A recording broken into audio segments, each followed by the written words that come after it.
Hello.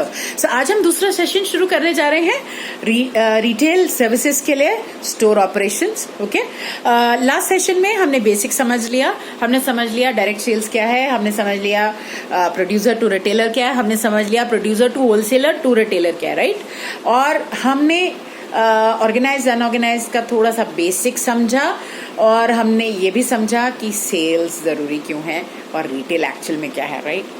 अभी हम इस सेशन में ये समझने वाले हैं कि आपके लिए जरूरी क्यों होने वाला है as a fashion consultant, as a customer service executive, as a department manager tomorrow, as a store manager tomorrow. Okay, काफ़ी पुराने बच्चे जो हैं वो आज की तारीख में स्टोर मैनेजर्स हैं, काफ़ी पुराने बच्चे जो हैं वो डिपार्टमेंट मैनेजर्स आज की तारीख में हैं। ओके, और आप भी उसी रास्ते पे जाएंगे। आपके लिए ज़रूरी क्यों होने वाला है कि आपको प्रोडक्ट की नॉलेज हो। आपके लिए ज़रूरी इसलिए होने वाला है कि जब तक आपको प्रोडक्ट की नॉलेज नहीं होगी आप प्रोडक्ट रिसीव नहीं कर सकते। तो पहला यूनिट ही रिसीविंग मर्केंडाइज है, ठीक है। प्रोडक्ट को रिसीव कैसे करना है, क्या उसमें सावधानियां बरतनी पड़ेंगी। तो एग्जाम्पल लीजिए, हमने लास्ट सेशन में देखा कंज्यूमर ड्यूरेबल्स पे भी बात की, हमने एफएमसीजी पे भी बात की, हमने ये भी देखा कि fashion retail, apparel retail, jewellery retail, ये सब पे बात की हमने। आपके लिए अगर आप फॉर एग्जाम्पल कंज्यूमर ड्यूरेबल्स में काम कर रहे हैं और आप टेलीविजन सेल करते हैं, क्या आपके लिए जरूरी नहीं है ये जानना कि उसको हैंडल कैसे करना है। अगर स्टॉक आता है, ट्रक अनलोड होता है, तो उसको रिसीव कैसे करना है, उसमें आपको क्या क्या सावधानियां बरतनी पड़ेंगी, उसको रखना कहाँ पड़ेगा, कैसे हैंडल करना पड़ेगा। कि ये तो नहीं कि टेलीविजन ब्रोकन हालत में रिसीव हुआ, ये तो नहीं कि टेलीविजन जो था वो रास्ते में उसका डैमेज हो गया कुछ, या जब आपने रिसीव किया तभी कुछ डैमेज हो गया, स्क्रीन टूट गया। So you have to be very very careful when you are receiving merchandise, ठीक है। सो जब आप रिसीव करें, चाहे वो कपड़ा रिसीव हो रहा है, चाहे वो खाने का सामान रिसीव हो रहा है, चाहे वो कंज्यूमर ड्यूरेबल रिसीव हो रहा है, चाहे वो कोई सा भी सामान रिसीव हो रहा है, आपके लिए बहुत जरूरी है ये जानना कि उसको रिसीव करना कैसे, आपको क्या केयर करनी है, ठीक है। अब आप देखेंगे कि अभी तो लॉकडाउन में ऐसा सिचुएशन आ गया कि कंपनीज ने खुद का सिस्टम या खुद का ऑपरेशंस बदलना शुरू कर दिया है। डोमिनोज की ऐड आप रेगुलर टेलीविजन पे देख रहे होंगे कि हाँ, हम आपको पिज्जा डिलीवर कर रहे हैं सारी सेफ्टी मेजर्स के साथ, हम डिस्टेंस मेंटेन कर रहे हैं, हम हैंड सैनिटाइज कर रहे हैं, हम ये कर रहे हैं, हम ये कर रहे हैं। That was when after a case of a person was shot up, है ना। एक व्यक्ति का केस जो था वो शॉट अप हुआ कि उसकी वजह से, एक पिज्जा डिलीवरी बॉय की वजह से कुछ लोग जो हैं उनको हेल्थ चैलेंजेस या इश्यूज आए इस लॉकडाउन पीरियड में। तो कंपनीज अपना ऑपरेशंस भी बदलती जा रही हैं। अगर आप ग्रोसरीज ऑर्डर कर रहे हैं ऑनलाइन तो आप देखेंगे उनकी ऐप पे ही लिखा आ रहा है कि हम ये सावधानियां बरत रहे हैं आपके लिए। तो वो अपने ऑपरेशंस बदलते जा रहे हैं। हम सीख क्या रहे हैं, स्टोर ऑपरेशंस। सो स्टोर ऑपरेशंस में पहला रिसीव करना मर्केंडाइज। रिसीव करने के लिए आपको ये मालूम होना चाहिए कि रिसीव करना कैसे, राइट। मर्केंडाइज को अगर आपने गलत स्टोरेज में डाल दिया तो खराब हो जाएगा। फॉर एग्जाम्पल, मैकेन के फ्रोजन प्रोडक्ट्स आते हैं, अगर आप उनको एक पर्टिकुलर डिग्री या टेम्परेचर पे नहीं रखें डीप फ्रीजर में, वो खराब हो जाएंगे, उनकी लाइफ खत्म, they are dead. Okay, you can't sell them. Same goes for vegetables. कोई भी ऐसा सामान जो खराब हो सकता है, उसको स्टोर कैसे करना है, फ्रीजर में करना है, कितने टेम्परेचर पे करना है, क्या करना है। आप देखेंगे मदर डेयरी के आउटलेट्स पूरे दिल्ली में हैं। अब उनकी जो ट्रक्स रहते हैं जो दूध डिलीवर करते हैं, अगर उनको फार लोकेशंस में जाना है तो they have a cold storage built inside, ठीक है। वो ताकि वो जब तक दूध डिलीवर हो एक पॉइंट पे जाके, तब तक वो दूध खराब नहीं हो जाए, ठीक, बिकॉज उसका लाइफ ऑलरेडी छोटा होता है। तो डैमेज, पहला कि उसको स्टोर कैसे करना है जब आपने रिसीव किया। दूसरा कि आपने डैमेज प्रोडक्ट या डैमेज मर्केंडाइज तो रिसीव नहीं किया। ये भी चीजें देखनी होती हैं। जब स्टॉक आता है तो ये देखा जाता है पहली बात, स्टॉक कितना ऑर्डर किया था, कितना आया, और आने में भी कितना डैमेज्ड आया, ठीक है। और ड्यूरिंग जर्नी डैमेज हुआ, कब हुआ, all that has to be looked into, जिसपे जब आप ट्रेनिंग में जाते हैं तो ट्रेनिंग्स दी जाती हैं, अगर आप स्टोर ऑपरेशंस को अपना एक मेन करियर ऑप्शन मान के चलते हैं तो। ठीक है, तीसरा पॉइंट जो ध्यान में रखना पड़ता है मर्केंडाइज रिसीव करते टाइम, वो ये कि आपने गलत मर्केंडाइज तो नहीं रिसीव कर लिया। काफी बार ऐसा होगा कि एक वेंडर मल्टीपल आउटलेट्स पे सामान दे रहा होगा। ठीक है, सो अगर मैकडोनल्ड की एग्जांपल ली जाए तो मैकडोनल्ड में अगर बर्गर्स आ रहे हैं या फ्रेंच फ्राइज आ रही हैं तो आपके जोन में 5 मैकडोनल्ड हो सकते हैं, वो पांचों ने हो सकता है अलग अलग ऑर्डर दिया हो, है ना। किसी को फ्रेंच फ्राइज नहीं चाहिए होंगी बिकॉज की शायद सेल कम हो रही है स्टोर पे, किसी को शायद बन ज्यादा चाहिए होंगे बिकॉज वो ज्यादा सेल हो रहे हैं, किसी को शायद आलू टिक्की बर्गर ज्यादा चाहिए होंगे बिकॉज वो ज्यादा सेल होते हैं वहां पे, बाकी चीजें कम सेल होती हैं। तो हर एक का ऑर्डर क्या सेम होगा? नहीं। तो हर स्टोर का ऑर्डर एक ही जोन में मैकडी का अगर 5 स्टोर हैं तो अलग अलग होगा। अब एक ही वेंडर अगर सप्लाई कर रहा है तो मैकडी के थ्रू ही सप्लाई जा रही है, तो वो व्यक्ति को हर स्टोर को चेक करना पड़ेगा कि मैंने ये ऑर्डर दिया था, यही ऑर्डर रिसीव हो रहा है या कुछ और रिसीव हो गया मुझे, कि अरे मैंने तो फ्रेंच फ्राइज इतना बोला ही नहीं था, आपने ये ज्यादा भेज दिया, ये मैंने नहीं मंगाया है ये, राइट। सो पहला रिसीव कैसे करना है, दूसरा मर्केंडाइज जो है वो स्टोर कैसे करना है, तीसरा डैमेज मर्केंडाइज तो रिसीव नहीं हुआ, चौथा गलत मर्केंडाइज तो रिसीव नहीं हुआ, आपने ऐसा तो नहीं कि आपने मंगाया नहीं और आपको दे दिया उन्होंने, राइट। और आखिरी पॉइंट जो है जिसको हम ध्यान में रखते हैं as a store operations person और एज अ रिटेलर, कि मिस हैंडलिंग की वजह से, आपकी मिस हैंडलिंग की वजह से या आपके स्टाफ की मिस हैंडलिंग की वजह से क्या मर्केंडाइज उस वक्त खराब तो नहीं हुआ। ऐसा तो नहीं था कि जब तक मर्केंडाइज आपके पास आया, जब तक सामान आपके पास आया तब तक सामान ठीक था, लेकिन स्टोर के अंदर आने के बाद उसमें डैमेज हुआ।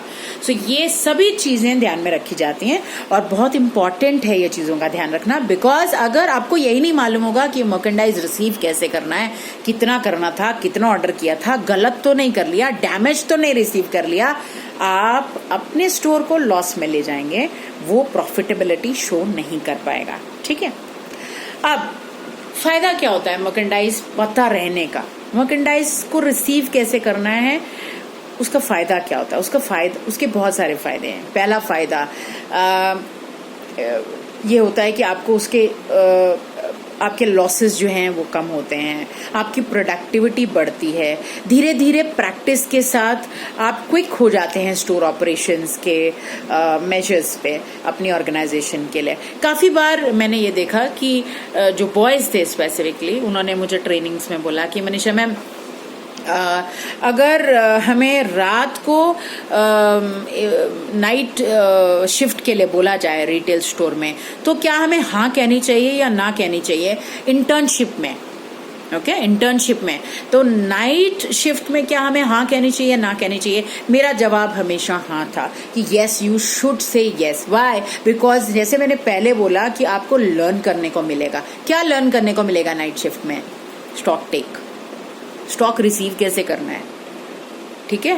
वो ड्यूरिंग द डे नहीं होता है, वो कस्टमर्स की मौजूदगी में कभी भी स्टोर का ट्रक जो सामान का ट्रक है या सामान है वो नहीं आता, वो अनलोड नहीं होता। सामान कब अनलोड होता है, कब रिसीव किया जाता है? जब कस्टमर नहीं होते, सीधी सी बात है ना। तो मैंने हमेशा ट्रेनीज को एनकरेज किया कि आप लर्निंग के लिए नाइट शिफ्ट मना नहीं करेंगे, बिकॉज नाइट शिफ्ट में ही आपको काम सीखने को मिलेगा। और नाइट शिफ्ट होगी कितनी बार? महीने में 1 बार 2 बार मैक्सिमम, ठीक है, जब तक कि वो कोई फूड आइटम नहीं है। बिकॉज हर स्टोर को मालूम होता है कि उसको कितना स्टॉक रखना है और कितना ऑर्डर करना है, राइट। सो मर्केंडाइज रिसीव करने के लिए आपको पता होना बहुत जरूरी है, क्योंकि वो आपके लॉसेस श्रिंक कर रहा है, आपकी नॉलेज बढ़ा रहा है, बहुत चीजें हैं जिस पे काम हो रहा है जब आपको ये मालूम हो कि मर्केंडाइज को रिसीव कैसे करना है, ठीक है। अब हम इस बात पे आ जाते हैं कि मर्केंडाइज रिसीव करते टाइम और क्या क्या नॉलेज है जो आपके पास होना चाहिए, ये भरा होना चाहिए उस चीज से, ठीक है। क्या होना चाहिए? पहला, यूजेस क्या है, जो मर्केंडाइज मंगाया गया कंपनी के द्वारा उसके यूजेस क्या है, क्या किस काम आ रहा है, कपड़ा है तो उस कपड़े का फाइबर क्या है, कॉटन है, सिंथेटिक है, पॉलीमर है, what is it, right. Fashion apparel है, विमेन है, मेन है, किड्स अपैरल है, व्हाट इज इट। दूसरा, पहला उसके यूजेस, उसके इस्तेमाल करने की विधि। दूसरा फीचर्स, उसके फीचर्स क्या है प्रोडक्ट के, है ना। आप देखेंगे जैसे मोबाइल के features will be different from the other mobile, right. शक्ल में सब एक जैसे ही लगेंगे शायद, लेकिन when you look into the features, when you dig down deep, जब आप उनके डिटेल्स पढ़ने पे आ जाएंगे तो सबके यूजर्स चेंज हो जाएंगे। हमारे पास कुछ ट्रेनीज ऐसे भी हैं जिन्होंने मोबाइल में इंटर्नशिप किया, जो कि एक बहुत टेक्निकल एस्पेक्ट है, बच्चे करते हैं उसमें, ठीक है। एडवांटेजेस क्या है, तो पहला यूजेस मालूम होने चाहिए प्रोडक्ट के, मर्केंडाइज के। दूसरा फीचर्स मालूम होने चाहिए, ठीक है। तीसरा एडवांटेजेस मालूम होने चाहिए। आपको जब तक एडवांटेज नहीं मालूम होगा, कोई आपसे सामान क्यों खरीदेगा। What is your unique selling proposition, USP क्या है, ठीक है। सर मेरे प्रोडक्ट के ये एडवांटेजेस हैं, इसीलिए आपको ये सामान लेना चाहिए हमारे स्टोर से, ठीक है। You should buy a Samsung phone because it has these advantages. हमारा वारंटी डिफरेंट है, हमारा कस्टमर सर्विस डिफरेंट है, बाकी और एडिशनल कई चीज़ें आ जाती हैं, बट बेसिक फीचर्स जो हैं वो आपको मालूम होने चाहिए, यूजेस मालूम होने चाहिए, एडवांटेजेस मालूम होने चाहिए। 3 चीज़ें। चौथी चीज, आपको लिमिटेशन भी मालूम होनी चाहिए। मैं जो प्रोडक्ट बेच रही हूँ उसके यूज मालूम है, फीचर मालूम है, एडवांटेज मालूम है, डिसएडवांटेज भी मालूम होने चाहिए। हो सकता है कस्टमर मेरे को ये बोले कि अच्छा आप का जो फोन है मैंने सुना है बहुत हैंग होता है, तो why should I by your phone. मैंने रिव्यूज पढ़े हैं न्यूज़पेपर में, you know your phone is hanging a lot, मैं आपका फोन नहीं खरीदूंगा। तो ये एक लिमिटेशन हो गई, एक नेगेटिव हो गया, डिसएडवांटेज हो गया। आपको मालूम होना चाहिए, और आपको ये भी मालूम होना चाहिए कि उसको रिवर्ट बैक कैसे करना है, आपको रिप्लाई कैसे करना है उस पर, ठीक है। अगर वो कोई एक ऐसा चैलेंज था जो एक पर्टिकुलर लॉट में था और अभी फोन में खत्म हो चुका है, कंपनी ने उसको इम्प्रूव कर दिया है, तो आप वैसे ही बात करेंगे कस्टमर से। हम हमेशा इस बात पे फोकस रहेंगे कि कस्टमर को झूठ बोलना या इंटीग्रिटी पे जो है सेल कर जाना, वो वापस भारी पड़ेगा आपको moving on, because customers are very smart nowadays. जब तक कि आप किसी ऐसे जोन में नहीं सामान बेच रहे हैं जहां किसी को नॉलेज नहीं है, ठीक है। अगला पॉइंट जो आपको मालूम होना चाहिए वो है ऑपरेशंस, उसका यूज कैसे होगा प्रोडक्ट का, और सेफ्टी रेगुलेशंस, उसकी सेफ्टी में क्या क्या सावधानियां कस्टमर को बरतनी चाहिए। फॉर एग्जांपल मोबाइल फोन में आप काफी बार देखेंगे लिखा होता है कि आप चार्ज करते वक्त फोन पे बात मत करिए, ठीक है, या आप इतनी वोल्टेज पे इसको चार्ज करिए, इससे ज्यादा वोल्टेज पे चार्ज नहीं करिए, you know they can be a blast, वो फट सकता है फोन। या सेफ्टी गाइडलाइंस में कई बार आप जब पेट्रोल पंप पे जाते हैं या गैस स्टेशन पे जाते हैं तो आप देखेंगे वहां लिखा होता है कि अपना मोबाइल फोन ऑफ रखिए, बिकॉज आप एक ऐसी जोन में हैं जहां पे ट्रिगर हो सकता है, कुछ ब्लास्ट हो सकता है, ठीक है।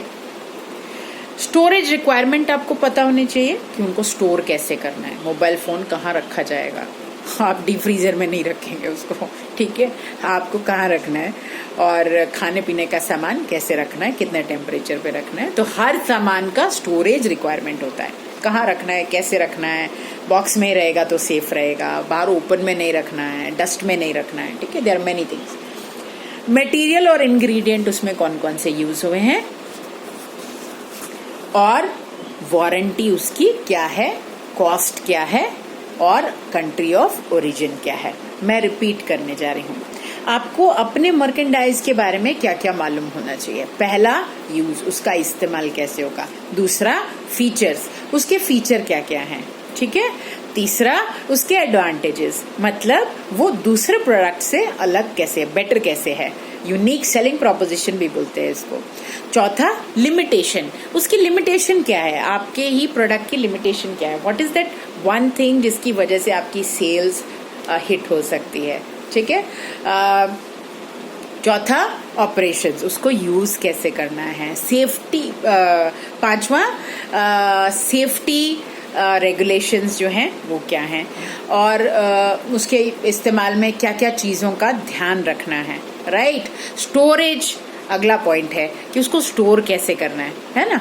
और मटेरियल अगला पॉइंट है, मटेरियल उसमें क्या यूज़ हुआ है, कॉटन कितनी है, पॉलीमर कितना है, अगर टेलीफोन है तो टेलीफोन में स्क्रीन जो है किस मटेरियल से बनी है, बेस्ट क्या कैमरा यूज़ किया गया है, नहीं, राइट।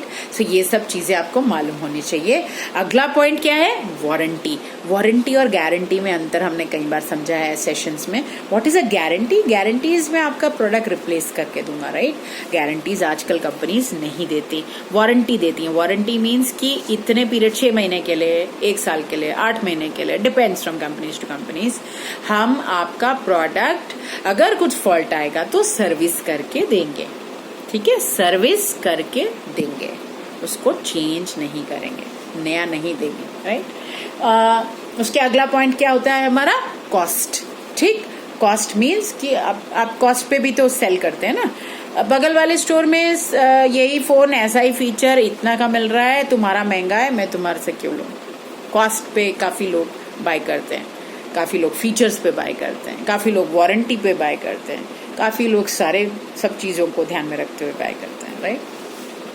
अगला पॉइंट क्या है, कंट्री ऑफ ओरिजिन। कौन सी कंट्री का ओरिजिन है उसका, क्या हिंदुस्तान में बनी हुई चीज है, क्या जो है बांग्लादेश में बना हुआ सामान है, कहाँ का ओरिजिन है उसका, ठीक है। और ये सब पॉइंट्स हैं जो हम ध्यान में रखते हैं जब हम मर्केंडाइज का नॉलेज लेते हैं। तो आप जब भी ट्रेनिंग पे जाएंगे, आप लोग ट्रेनिंग से होके आ चुके हैं, आपको मर्केंडाइज के बारे में पता होना चाहिए। आप कौन से सेगमेंट में खड़े हैं, आप उस प्रोडक्ट के यूजेस क्या है, उसके फीचर्स क्या है, उसके एडवांटेजेस क्या हैं, उसके डिसएडवांटेजेस क्या हैं, उसकी लिमिटेशंस जो हैं वो हैं, अगर इन टर्म्स ऑफ कंपटीशन तो वो क्या है, उसके ऑपरेशंस कैसे, उसको जो है उसके ऑपरेशंस में क्या क्या स्टेप्स इन्वॉल्व है, उसकी सेफ्टी गाइडलाइंस क्या है, उसकी स्टोरेज रिक्वायरमेंट्स क्या हैं, मटेरियल्स या इंग्रेडिएंट्स उसमें कौन से इस्तेमाल किए गए हैं, गारंटी वारंटी, मैंने बोला गारंटी नहीं होती आजकल, तो वारंटी में क्या स्पेसिफिकेशंस हैं, कॉस्ट क्या है, आप जिस मर्केंडाइज को रिसीव कर रहे हैं उसकी, और उसका कंट्री ऑफ ओरिजिन क्या है। ये सब चीजें आपको मर्केंडाइज के बारे में मालूम होनी चाहिए। हमने ये भी सीखा आज कि आपके लिए रिसीव करते टाइम मर्केंडाइज, स्टॉक रिसीव करते टाइम स्टोर के अंदर आपको क्या क्या चीजों के बारे में पता होना चाहिए। और हमने आज ये भी देखा कि जो आपका मर्केंडाइज है उसके बारे में जानना और क्या क्या जानना इम्पोर्टेंट है और क्यों है, क्योंकि अगर आप अपने ही प्रोडक्ट के बारे में नहीं जानते जिसको आप रिसीव कर रहे हैं, आप पॉसिबली कस्टमर को उस हिसाब से गाइड नहीं कर पाएंगे, आपको खुद को यूजेस नहीं मालूम होंगे, फीचर्स नहीं मालूम होंगे, specification, limitations, advantages, safety guidelines, uses, cost, country of origin, उसकी ऑपरेशंस, उसको ऑपरेट कैसे करना है, वो सब चीजें आपको नहीं मालूम होंगी, तो आप कस्टमर को भी गाइड नहीं कर पाएंगे, ठीक है। तो जब आप कस्टमर को ही गाइड नहीं कर पाएंगे, एंड कस्टमर को, यूजर को आप सेल नहीं कर पाएंगे, and ultimate aim will be defeated, ठीक है। और स्टोर में भी हमने देखा रिसीव करना इसलिए इम्पोर्टेंट है कि हमने डैमेज तो नहीं रिसीव कर लिया, हमने ज्यादा सामान तो नहीं रिसीव कर लिया, कहीं गलत सामान तो नहीं रिसीव कर लिया, ठीक है। डैमेज क्या ड्यूरिंग द जर्नी हुआ, ट्रांजिट में हुआ, या स्टोर पे आके हुआ, स्टोर कैसे करना है, उसको कितने टेम्परेचर पे करना है, बाहर करना है, या किसी एक पर्टिकुलर तरीके से करना है, कोई ग्लासवेयर तो नहीं है जो टूट सकता है। तो काफी चीजें हैं जो हम ध्यान में रखते हैं रिसीव करते हुए मर्केंडाइज। जरूरी क्यों है? क्योंकि आपकी प्रोडक्टिविटी बढ़ती है, आप कॉन्फिडेंट फील करते हैं। अगर आपको अपने ही सामान के बारे में नहीं पता तो आपके लिए चैलेंजिंग हो जाता है कस्टमर को समझा पाना, आपके लिए चैलेंजिंग हो जाता है कस्टमर को समझा पाना, तो चैलेंजिंग हो जाएगा आपके लिए सेल्स कर पाना, रिटेल कर पाना, आगे बढ़ पाना करियर में। इसीलिए learning, receiving merchandise is very very very important for you guys. Okay, इसी के साथ मैं ये सेशन खत्म कर रही हूँ. हम अगले सेशन में ये सीखेंगे कि स्टोर, रिटेल स्टोर कितने टाइप के हैं. आपके सिलेबस पे ही जा रही हूँ मैं बिल्कुल. रिटेल स्टोर कितने टाइप के हैं और उनकी क्वालिटीज क्या क्या होती हैं, क्या क्या सामान वहाँ बिकता है, कितने टाइप का. जिसमें स्पेशलिटी स्टोर्स आ जाते हैं, कन्वीनियंस स्टोर्स आ जाते हैं, डिपार्टमेंट स्टोर्स आ जाते हैं, सुपरमार्केट्स, हाइपरमार्केट्स आ जाते हैं. राइट. सो ये सब हम नेक्स्ट सेशन में सीखेंगे. Thank you so much for listening to this session. मैं साथ साथ आपके पावर पॉइंट प्रेजेंटेशन के डिटेल्स आपके व्हाट्सएप ग्रुप पे शेयर करती जाऊंगी ताकि आपके लिए आसान हो जाए समझना. आप सेशन सुन सकते हैं, ये साथ में पावर पॉइंट प्रेजेंटेशन के स्लाइड देख सकते हैं. और कुछ समझ में नहीं आए तो आप सबके पास मेरा नंबर है, आप कॉल कर सकते हैं, व्हाट्सएप कर सकते हैं, पूछ सकते हैं. कुछ भी क्वेरी हो आपकी तो ठीक है. इसी के साथ thank you so much for listening. Take very good care of yourself. Stay attitudinally positive. आप सभी बहुत अच्छा करने वाले हैं, मुझे बिल्कुल पूरा भरोसा है.